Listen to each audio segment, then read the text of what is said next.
அங்காரகன், பூமிக்காரகன்னு சொல்லக்கூடிய நீதியை நிலைநாட்டும் கிரகமாக விளங்கக்கூடிய செவ்வாய் பகவானை ராசி அதிபதியாக கொண்ட விருச்சிக ராசிக்கு வணக்கங்க.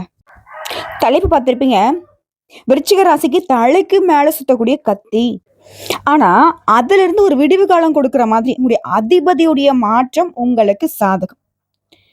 அதாவது இனிமேதான் விருச்சிகத்துடைய ஆட்டமே ஆரம்பம்னு சொல்லக்கூடிய அளவுக்கு நீ தொட்டது எல்லாமே தங்கமா மாறப்போகுது. மிகப்பெரிய ஜாக்பட் யோகத்தை விருச்சிக ராசி அனுபவிக்க போகுது. நிஜமா எங்களை தான் பாக்குறியா, கொஞ்சம் பார்த்து சொல்லுமா. நாங்க தான் எல்லாருக்கும் எதிரியாச்சு, எங்களுக்கும் எல்லாரும் எதிரிகளாவே இருக்காங்க. நாங்க பேசினாலையும் குத்தம், நடந்தாலையும் குத்தம், இருந்தாலையும் குத்தன்னு எல்லாமே நாங்க செய்யறது எல்லாமே குத்தமாவே போகுது. இப்படி எப்பவுமே விருச்சிக ராசியுடைய மனசுல ஒரு மாதிரி வருத்தங்கள் இருந்துகிட்டே இருக்கு இல்லையா? சோ அந்த வருத்தத்திற்கு விடை தரக்கூடிய வகையில இந்த ஜூன் மாதத்துல செவ்வாய் பேச்சுங்கிறது விருச்சிக ராசிக்கு அதிர்ஷ்டத்தை தான் கொடுக்க போகுது. உங்களுடைய அதிபதி சாதாரணமா இல்லைங்க. இப்போ விருச்சிக ராசிக்காரனுடைய குணாதிசயம் என்ன தெரியுங்களா? உங்களுடைய அதிபதியை பொறுத்து சில விஷயங்கள் உங்களுக்கு ஒத்து போகும். எப்படின்னா, எல்லாருக்கும் நியாயம் தர்மம் கிடைக்கணும். ஒரு இடத்துல வந்து இவங்க ஒரு பிரசாதமே கொடுக்குறான்னு வச்சுக்கோங்களேன், அந்த பிரசாதம் கூட எல்லாருக்குமே கிடைக்கணும்னு கொடுக்கக்கூடிய மனப்பான்மை. முன்னாடி வந்தவங்க கொடுத்துட்டு போகலாம்பா அப்படின்னு கூட யோசிக்க மாட்டாங்க. ஸோ எல்லாருக்கும் எல்லாமே கிடைக்கணும், யாருக்கும் கஷ்ட நஷ்டங்கள் வரக்கூடாதுன்னு ஏன் தன்னுடைய சுயநலமா கடவுள்கிட்ட வேண்ட கூட தெரியாம ஒரு வெகுளித்தனமா வாழக்கூடிய விருச்சிக ராசிக்காரங்க. இதை வந்து உண்மை நினைச்சா கமெண்ட் பாக்ஸ்ல பதிவிடுங்க. இப்படிப்பட்ட குணாதிசயங்கள் கொண்ட விருச்சிகத்திற்கு சொல்லப்போனா விருச்சிகத்துக்கு வீட்டுல கூட பகையாதான் இருக்கும். பெத்தவங்கள்ல இருந்து கூட பொண்ணு எல்லாரும் பகையாவே இருப்பாங்க. இதனால வரைக்கும் விருச்சிகத்தை வந்து ஒருத்தன் கூட பா நீ கரெக்டுப்பா அப்படின்னு சொன்னதுக்கு வாயே வந்தது கிடையாது. எல்லாராலுமே ஒரு மாதிரி பேசப்பட்டாலும் அந்த மாதிரி அடிபட்டு மிதிப்பட்டு அவமானப்பட்டு அசிங்கப்படுத்தப்பட்டு விருச்சிகம் என்ன ஆயிடுச்சுன்னா, டே ஆமாண்டா அப்படிதான்டா அப்படின்ற மாதிரி உள்ளுக்குள்ள இனிப்பான சொலைய வச்சுக்கிட்டு வெளியில வந்து அந்த பலாப்பழம் முள்ளா தெரியுது இல்லையா? அப்படிதான் விருச்சிகம் வந்து மத்தவங்களுக்கு தெரியப்படுத்திட்டு இருக்கீங்க.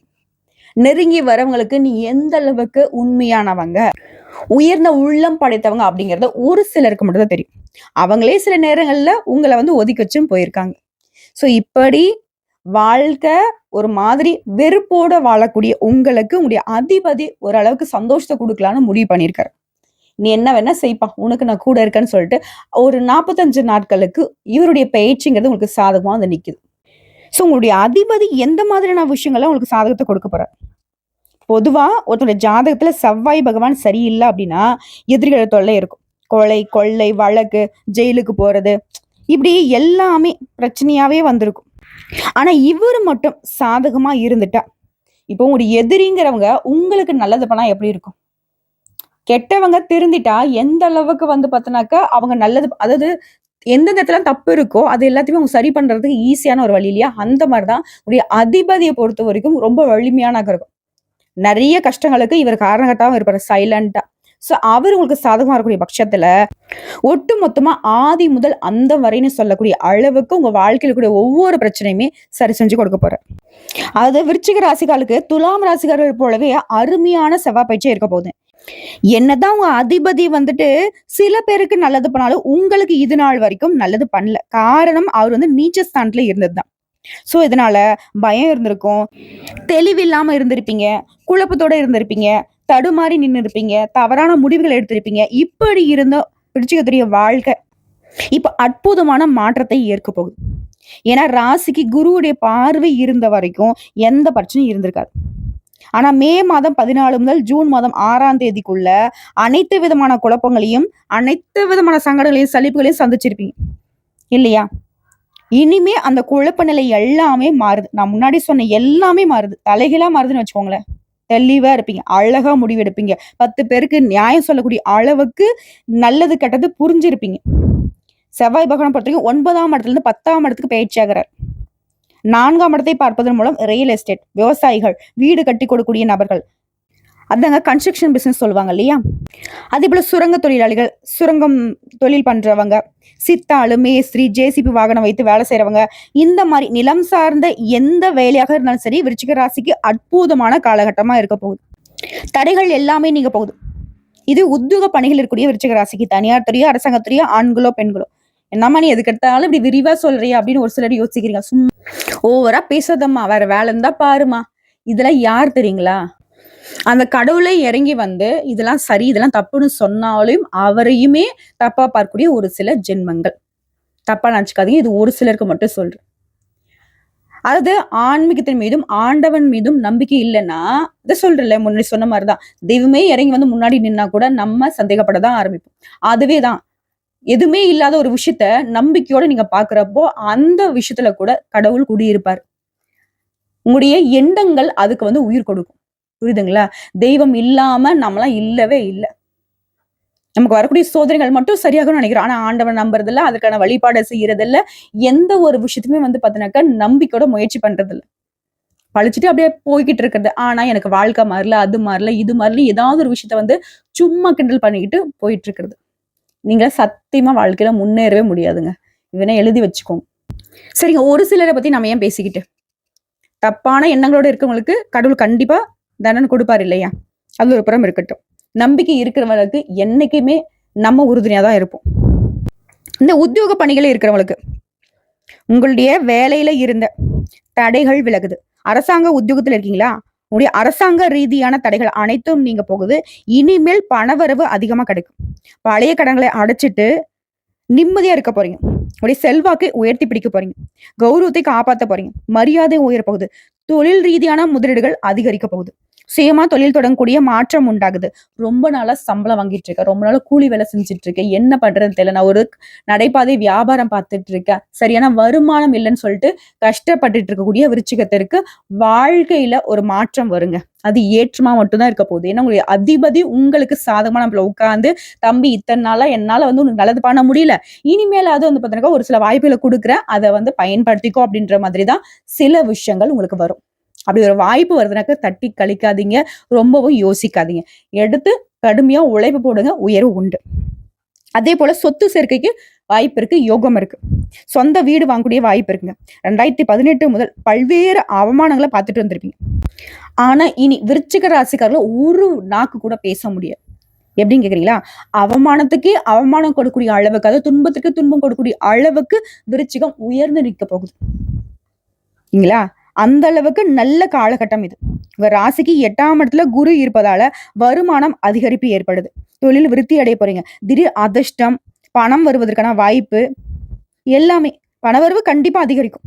சோ இந்த பணவரவு அதிகரிக்கிறதுனால சொத்து சேர்ப்பதற்கான வாய்ப்பு ஏற்படும். சுப செலவுகள் உண்டாகும். உங்களுடைய நீண்ட நாள் கனவுகள் அனைத்தும் பூர்த்தியாக போகுது. சொத்தை விற்க வேண்டிய நிலையில இருந்த உங்களுக்கு சொத்தை விற்காமலேயே பணம் புரட்டுவதற்கான தன்னம்பிக்கை நிறைந்த யோகமான மாதமா, காலமா இந்த செவ்வாய் பயிற்சி உங்களுக்கு கொடுத்திருக்கு. சோ ஜூன் மாதம் 6 முதல் ஜூலை 28ஆம் தேதி வரைக்கும் ஏற்றமும் செல்வாக்கையும் தரக்கூடிய மாதமா அமைந்திடக்கூடிய வாய்ப்பு விருச்சிகத்திற்கு செவ்வாய் கொடுத்திருக்காரு. திரும்பவும் சொல்றேங்க. இது மாதிரி ஒரு நல்ல வாய்ப்பு திரும்ப வருமான்றது சந்தேகம் தான். வரும். ஆனா 1 வருஷம் காத்துட்டு இருக்கும். ஓகேங்களா? இந்த வாய்ப்பு திரும்ப வரதுக்கு 1 வருடம் ஆகும். இதனால இப்பவே நம்ம கையில இருக்கக்கூடிய இந்த வாய்ப்பை கரெக்டா பயன்படுத்திக்கோங்க விருச்சிக ராசி சொந்தங்களே. இதோட செவ்வாய் பகவான் அப்படிங்கிறவர் யாருங்க? நம்மளுடைய உடன்பிறப்புகளை குறிக்கக்கூடிய கிரகம். உடன்பிறப்புங்கிற உறவுகளை குறிக்கக்கூடிய கிரகம். சோ இந்த மாதிரி உறவுகள் கிட்ட கவனமா இருக்கணும். கூட பொறந்தா மட்டும்தான் கிடையாதுங்க. அந்த மாதிரி ஒரு சித்தப்பா பையன், பெரிய பையன், அக்கா, தங்கச்சின்னு ஏதாவது ஒரு வகையில அந்த முறை வராங்க இல்லையா? அவங்க எனக்கு அக்கா முறை வேணும் அப்படி சொல்லுவோம் இல்லையா? அந்த மாதிரி வகையில கூட அந்த உறவுகள் கிட்ட கவனமா இருக்கணும். விருச்சிக ராசிகளை செவ்வாய் பகவானை பொறுத்தவரைக்கும் உங்களுடைய வேலையில, தொழில்ல எல்லா விதங்கள்லயுமே வந்து பாத்தீங்கன்னாக்கா உங்களுக்கு சாதகத்தை கொடுத்தாலும் உறவுகள் கிட்ட எச்சரிக்கை இருக்க சொல்லி அறிவுறுத்துறாரு. யாரையும் நம்பக்கூடாது. குறிப்பா பண விஷயங்கள். நிறைய பணத்தை இழந்திருக்கீங்க. நிறைய உறவுகளை நம்பி. ஒருத்தங்க நம்பிக்கையா பேசிட்டா போதும். அவங்களுக்கு உசுரையும் கொடுக்க தயாராகிறது தான் விருச்சிகம். இதனாலதான் இது நாள் வரைக்கும் ஏன் பச்சையா சொல்லணும்னாக்க பிச்சை எடுக்கிற ஒரு நிலைமையில கூட உங்களை வந்து தள்ளியிருப்பாங்க. சுயநலமாவும் இருந்திருப்பாங்க. இப்ப வரைக்கும் சொல்ல முடியுமா உங்களால? கூட போறவங்க யாராவது உங்களுக்கு சாதகமா நிக்கிறாங்களா? பேச்சுக்கு மட்டும்தான். உள்ள பார்த்தோம்னா, ஒட்டு மொத்தமா உங்களுக்கு வஞ்சகம் பண்ணதே அவங்களா தான் இருப்பாங்க. சோ அப்படி பாதிக்கப்பட்ட நீங்க அதுலருந்து வெளிய வரணும்னாக்கா, இந்த வாய்ப்ப பயன்படுத்தி யாரையும் நம்பாம உங்க வேலை உண்டு, நீங்க உண்டு. என்ன பண்ணணும், ஏது பண்ணுங்கிறத திட்டமிட்டு செயல்படுத்திக்கோங்க. வெற்றி பெறுவீங்க. அதேபோல திருமண யோகம் இருக்கு. வேலை தேடுறவங்களுக்கு நல்ல வேலை அமையும். இதோட குடும்பத்திலயும் வந்து பார்த்தீங்கன்னாக்கா மகிழ்ச்சி பெருகும். குடும்பத்திற்கு தேவையான பொருட்களை வாங்கி சந்தோஷப்படுவீங்க. பேச்சுல இனிமை உண்டாகுது. எந்த இடத்துல எதை பேசி காரியத்தை சாதிக்கணும், ஜெயிக்கணுங்கிற யுக்திகளை கத்துக்க போறீங்க. இதனால வெற்றி பெறக்கூடிய காலகட்டமா இது இருக்க போகுது. குறிப்பா உங்களுடைய பேச்ச 4 பேர் கேட்கக்கூடிய யோகம் உண்டாகுது. குடும்பத்துல நல்லது மட்டுமே நடக்கூடிய காலகட்டமா இது இருக்க போகுது. அதே போல நீங்க ஏதோ பிரயாணங்கள் போறீங்க, பயணங்கள் எல்லாமே உங்களுக்கு சாதகமான பலன்களை கொடுக்கும். அற்புதமான ஆதாயத்தை பெறுவீங்க. உங்களுக்கான வேலை வாய்ப்பை நீங்களே ஏற்படுத்திப்பீங்க. வீடு, வண்டி, வாகனங்கள் வாங்கக்கூடிய யோகம் இருக்கு. இடம், நிலம் வாங்கக்கூடிய யோகம் இருக்கு. இதோட நல்ல தன்னம்பிக்கையோடையும், தைரியத்தோடையும் வீரியமாக செயல்படக்கூடிய காலகட்டமா இருக்க போகுது. நீங்க 10 பேருக்கு வந்து பாத்தீங்கன்னா, கிளாஸ் இருக்கக்கூடிய அளவுக்கு உயர்ந்து நிக்க போறீங்க. புதிய புதிய ஒப்பந்தங்கள் கிடைக்க போகுது. இதோட கலைத்துறையில இருக்கிறவங்களுக்கு முன்னேற்றமான காலகட்டம். உங்களுக்கு புதிய ஒப்பந்தங்கள் கிடைக்கும். புகழ் பெறக்கூடிய அமைப்பு இருக்கு. இசை, நாட்டியத்துறை, நடிப்பு துறையில சேருவதற்கான வாய்ப்பு இருக்கு. பாராட்டுகளே பெறுவீங்க. அலைச்சல் உண்டாகும். ஆனால் ஆதாயம் தான் அனுகூலமா நிக்கும். திடீர் அதிர்ஷ்டம் கண்டு குடும்பத்தில் சுபகாரியங்கள், சுப நிகழ்ச்சிகள், இதுடன் நீண்ட நாட்களாக நீங்க எதிர்பார்த்து காத்திருந்த விஷயங்கள் அனைத்துமே நடக்கிறதுக்கு வாய்ப்பு இருக்கு. எதிரிகள்லாம் யாரு என்னங்கிறத கண்டுபிடிச்சிருவீங்க. அவங்கள உடனடியா வாழ்க்கையில இருந்து ஒதுக்கி வச்சிருவீங்க. திடீர் பதவி உயர்வுகள் கிடைக்கும். திடீர் வேலை வாய்ப்பு, திடீர் இடமாற்றம், அதிர்ஷ்டகரமான காலகட்டம், நீண்ட நாட்கள் குழந்தை பாக்கியத்துக்காக காத்திருக்கவங்களுக்கு குழந்தை பாக்கியம் கிடைக்கும். ஆனா பேச்சுல மட்டும் நிதானம் தேவை. சின்ன சின்ன இடைவெளிகள் குறைந்து சந்தோஷம் ஏற்படும். தாய் தந்தை உடனான உறவுகள்ல இடைவெளி இருந்திருக்கும் இல்லையா, அந்த இடைவெளி குறைய போகுது. மனக்கசப்புகள் நீங்கி இணக்கமாக இருக்க போறீங்க. காதல் சார்ந்த விஷயங்கள்ல கவனமா இருக்கிறது நல்லது. குறிப்பா பேச்சுல நிதானத்தை கடைபிடிக்கணும். விட்டு கொடுத்து செல்வது நல்லது. இதோட கணவன் மனைவி கிட்டே வந்து பாத்தீங்கன்னா அந்யூன்யமா இருக்கிறது நல்லது. சின்ன சின்ன விஷயங்கள் கூட கோபப்படாம அனுசரிச்சு நடந்துக்கும். சோ ஒட்டு மொத்தமா விருச்சிக ராசிக்கு உடைய அதிபதி தரக்கூடிய வாய்ப்புங்கிறது ஈடு இணை இல்லாத ஒரு விஷயங்க.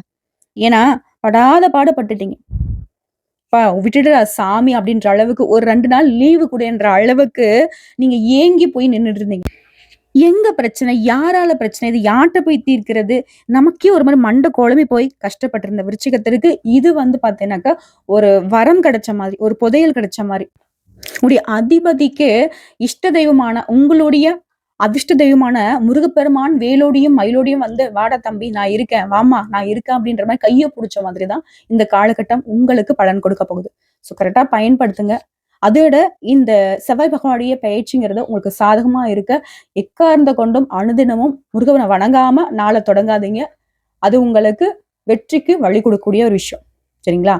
அப்படி முடியாத பட்சத்துல செவ்வாய்க்கிழமையாவது அருகில் இருக்கக்கூடிய ஏதாவது ஒரு முருகப்பெருமானுடைய ஆலயத்துக்கு போயிட்டு இருக்கீங்களா, அவருக்கு செவ்வரளி மாலை, தேன் தினை மாவை நெய்வேத்தியமா கொடுக்கறது, எலுமிச்சம்பழம் சாதத்தை வந்து பார்த்தீங்கன்னா அவருக்கு நெய்வேத்தியமா கொடுத்து வரக்கூடிய பக்தர்களுக்கு கொடுக்கறது, இல்லாத ஏழை எளிய மக்களுக்கு அந்த எலுமிச்சம்பழ சாதத்தை வந்து அன்னதானமா கொடுக்கறது, இந்த மாதிரி விஷயங்களால விருச்சிக ராசிக்காரங்களே முருகப்பெருமானுடைய பரிபூர்ண அருள் கிடைச்சு எப்பேற்பட்ட இடைஞ்சல்கள், எதிரிகள், ஊரே கூடி நின்று உங்களுக்கு எதிராக செயல்பட்டா கூட அவங்களால உங்களை ஒண்ணும் பண்ண முடியாது.